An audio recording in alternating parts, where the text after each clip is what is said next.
నా ప్రియమైనటువంటి దేవుని యొక్క జనాంగమా, ఒక ప్రత్యేకమైనటువంటి ప్రకటన మీకు చేయడానికి ఇష్టపడతా ఉన్నాను. అదేదనగా 2011 సంవత్సరంలో దేవుడు ఈ రూపాంతర పరిచర్యల ద్వారా ఒక ఉన్నతమైనటువంటి శిఖరం పైన ఒక దర్శనాన్ని చూపించి ప్రేయర్ టవర్ నిర్మాణానికి ఆనాడు దేవుని యొక్క పిలుపు మేరకు దేవుని యొక్క చిత్తాన్ని నెరవేర్చడానికి నేను చేసినటువంటి ప్రయత్నంలో ఈ డిస్ప్లేలో ఇప్పుడు మీరు చూస్తున్నటువంటి ఈ ప్రేయర్ టవర్ చాలా శ్రమలతో కట్టబడతా ఉంది. ఎందుకంటే ఇది దాదాపు 400 అడుగుల ఎత్తైనటువంటి శిఖరము పైన నిర్మాణం కొనసాగుతూ ఉండగా అనేకమైనటువంటి ఆటంకాలు, ఎన్నో కష్టతరమైనటువంటి పరిస్థితులు ఏర్పడినప్పుడు కూడా ప్రభువా, నేను ఈ పని చేయలేను, ఈ పని చేయడానికి నాకు సామర్థ్యం చాలదని ఎన్నో మార్లు బలహీనమైపోయినప్పుడు కూడా దేవుడు నన్ను బలపరిచి మీలాంటి ప్రార్థనా పరుల ద్వారా ఈ గొప్ప ప్రేయర్ టవర్ నిర్మాణానికి దేవుడే సహాయం చేసినందుకై మొదటగా దేవునికే కృతజ్ఞతాస్తుతులు చెల్లించుకుంటున్నాను. నా ప్రియమైనటువంటి దేవుని యొక్క సంగమా, స్నేహితులారా, పెద్దలారా, నా ప్రియ తల్లిదండ్రులారా, మనం దేవుని యొక్క గొప్ప కార్యాలు చూడాలంటే దేవుని కొరకు మనం ఏం చెయ్యాలా అనేది మొదట మనం స్వపరీక్ష చేసుకోవాలి.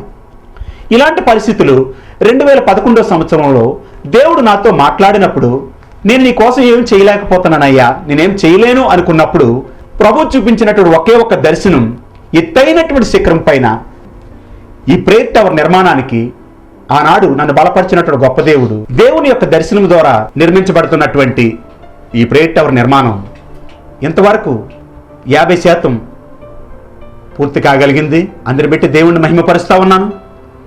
ఎన్నో అసాధ్యాల మధ్య నిర్మాణం జరుగుతున్నటువంటి ఈ ప్రేయర్ టవర్లో మీ శ్రేష్టమైనటువంటి ప్రార్థన అక్కరను నేను కోరుతా ఉన్నాను.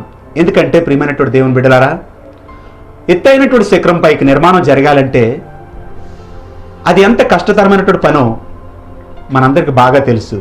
మెటీరియల్ విషయంలో ఎన్నో అక్కరలు వచ్చినప్పుడు మనం ఊహించినటువంటి ఎస్టిమేషన్ కన్నా ఇంకా అత్యధికమైనటువంటి ఎస్టిమేషన్ అవుతా ఉంది. 1 కంటే 3 రెట్లు అధికమైనటువంటి ఖర్చుతో ఈ నిర్మాణం జరగడం మాత్రమే కాదు, కానీ మ్యాన్ పవర్ విషయంలో ఎంతో శ్రమ ఎదురవుతూ ఉంది. కొన్ని సందర్భాల్లో యాక్సిడెంటల్ జరిగేటటువంటి పరిస్థితులు కూడా ఏర్పడుతున్నప్పుడు కూడా నేను ప్రభువుని స్తుతిస్తూ ప్రార్థన చేస్తూ ఉన్నప్పుడు ప్రతి పరిస్థితి నుంచి కూడా తప్పించి అంచులంచులుగా ఆ యొక్క పనిని కొనసాగిస్తూ ఉన్నాడు. ఈ మాటలు ఎందుకు గుర్తు చేస్తున్నానంటే, మీరు ఏ స్థలంలో ఉన్నప్పటికీ కూడా, ఏ ప్రాంతంలో ఉన్నప్పటికీ కూడా రూపాంతరం ప్రేయర్ టవర్ నిర్మాణం కోసం ప్రార్థన చేయండి. ఈ నిర్మాణం ద్వారా మనం దేవుని యొక్క దీవెనలు పొందడానికి ప్రభు మనకిచ్చినటువంటి ఒక బాధ్యతను, ప్రార్థన అనేటటువంటి సహకారం చాలా అక్కర ఉన్నది. అంత మాత్రమే కాదు, ఈ నిర్మాణం కొరకు కొన్ని లక్షలాది రూపాయలు ఇంతవరకు వ్యయం చేయడం జరిగింది. ఇకను కూడా ప్రభు దయచేయడానికి సమర్థుడే. ఆ సామర్థ్యాన్ని దేవుని యొక్క ప్రజలుగా ఆయన నిర్మాణాన్ని మనమే నిర్మించుకుందాం.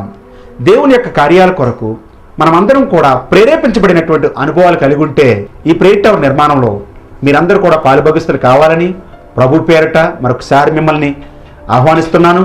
డిస్ప్లేలో చూస్తున్నటువంటి ఫోన్ కాల్స్ మీకు ఎప్పుడు కూడా అందుబాటులోనే ఉంటుంది. ఏ సమయంలో ఫోన్ చేసినా మేము స్పందిస్తాం. దేవుని యొక్క కార్యాల కొరకు సిద్ధపడండి. తరతరాలు దేవుని యొక్క ప్రార్థనా గోపురం నిర్మాణంలో నేను ఒక ప్రత్యేకమైనటువంటి పాత్రగా ఈ నిర్మాణానికి నేను పనిచేశాననేటటువంటి సంతృప్తి, ఆ యొక్క సంతోషం దేవునిలో మీరు ఆనందించడానికి కూడా ప్రభు మీకు ఇచ్చినటువంటి ఈ యొక్క అవకాశాన్ని సద్వినియోగం చేసుకోండి. మీరెవరైనా ప్రేరేపించబడితే ఈ పరిచర్యలో మీరు కూడా పాలుభాగస్తులు కండి. డిస్ప్లేలో చూపిస్తున్నటువంటి రీతిగా మీకు ఫోన్ నంబర్ చేస్తే ఆ ఫోన్ కాల్ ద్వారా మేము మీతో సంప్రదిస్తాం, మీతో మాట్లాడతాం. ఆ విషయాలన్నీ కూడా ఈ దేవుని కార్యాలలో మనం ఎప్పుడు కూడా పాలుపంపులు పొందాలని దేవుడు ఎప్పుడు కూడా కోరుకుంటూనే ఉంటాడు. ఇది మనుషుల యొక్క నిర్మాణాలు కాదు, కానీ దేవుని యొక్క నిర్మాణం.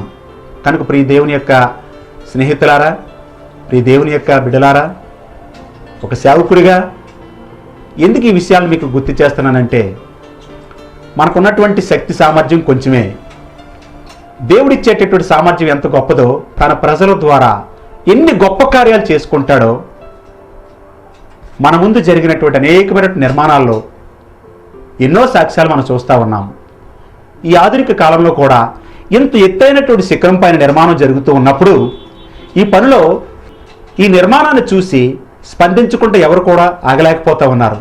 ప్రతి ఒక్కరూ కూడా మేము దేవుని కార్యాల కొరకు మేము కూడా మా వంతుగా సహకారం అందిస్తామండి అని చెప్పి మీరు వస్తున్నందుకై ప్రభు పేరట మీ అందరికీ మరొకసారి కృతజ్ఞతలు తెలియజేస్తా ఉన్నాను. అలాగే ఇంకెవరైనా ఈ ప్రేట్ టవర్ నిర్మాణంలో పాలుభోగిస్తులు కావాలనుకున్నట్లయితే మాతో మాట్లాడండి.